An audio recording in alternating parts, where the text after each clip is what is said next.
Okay, so this tutorial is about Hibernate, and before we start actually studying the Hibernate, there are certain problems which we are already facing into the JDBC, and we should know that, I mean, which problems we are talking about and which problems we are going to resolve through Hibernate.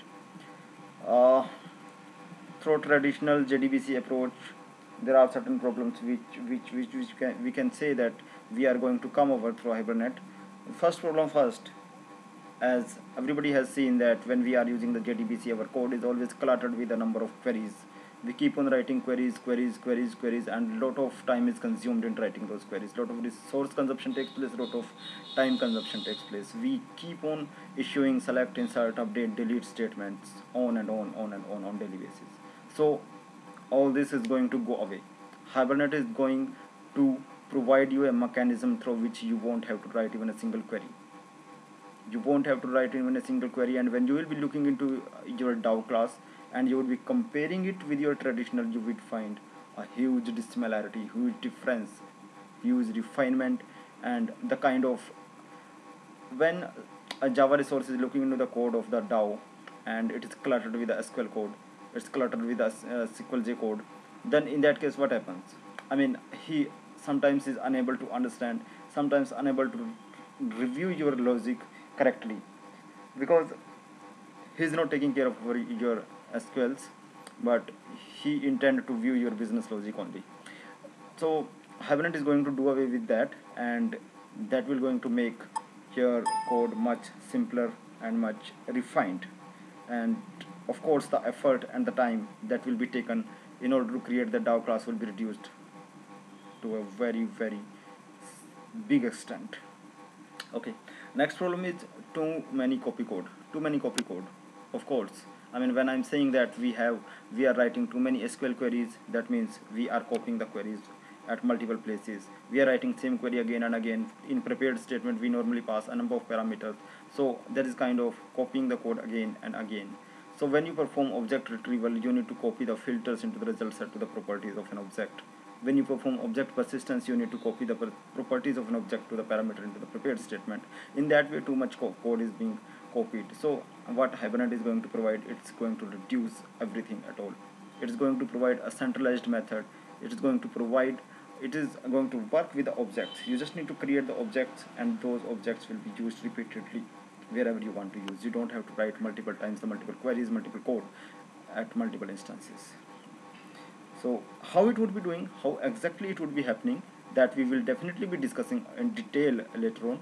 But right now, because we are going to start onto the Hibernate, and in order to get some foundation, in order to get some mindset why we are going to study Hibernate, at least these things should be in your mind, so that you, every time you feel that yes, there are certain advantages of the topic what we are going to study now. Now the next problem is manually handling associations. Manually handling associations means when you are trying to retrieve the data from multiple tables, you have to write multiple queries, you have to provide multiple joins in your query, or when you are trying to update multiple tables, you will be issuing multiple queries. You will have to insert into the multiple tables separately.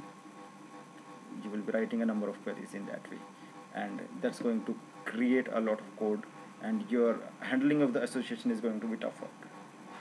So in order to centralize that association, Hibernate is providing HPM files. Hibernate is providing the kind of POJO approach through which you will have to create the objects, and through the Java objects only you will be able to create the association. Association you will have to define, I mean, which classes are together associated, and that will have the corresponding relation with the tables in your database, and in that way it will be easier for you to retrieve the data from multiple table and update the data into the multiple table in a very simple way. Again, how it will be happening, we will be discussing it in detail. We will be discussing that in very detail, on not only onto the code perspective but also onto the performance perspective. Okay, next thing is database. Next problem is database dependent. Database dependent means when we are not using Hibernate, then our code is definitely dependent on database. If we are using SQLJ, we would be writing the queries of that particular language, and when we are using SQL, we are using Oracle, when using DB2, the queries, their syntax, their structure will change as the database will be changing. But the very important thing, when Hibernate will be there into the place, then you will be writing your code in HQL. HQL is Hibernate query language. Now, what Hibernate query language is and how do we write the queries using that language, that we will be studying later on. But to make you sure that Hibernate query language will provide you kind of platform after which you won't have to be dependent on any kind of database at all. I mean, you can change your database at the back end, but your code will remain unaffected. Can you imagine such kind of situation in current scenario? If your database is changing at the back end, you will take too many days to make your code compatible with that. That kind of clutteredness, that kind of scenarios are going to go away into the real world once Hibernate is used in its full strength. So these were the 4 basic problems which we just wanted to discuss into the start in order to make you guys updated with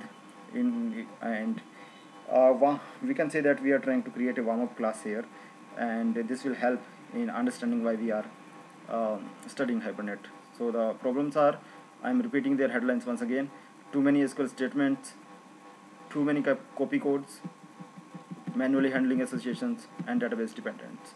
So these problems we are going to do away with, and how we are going to do away, we are going to study these one by one. I hope this was a very helpful tutorial for all of you.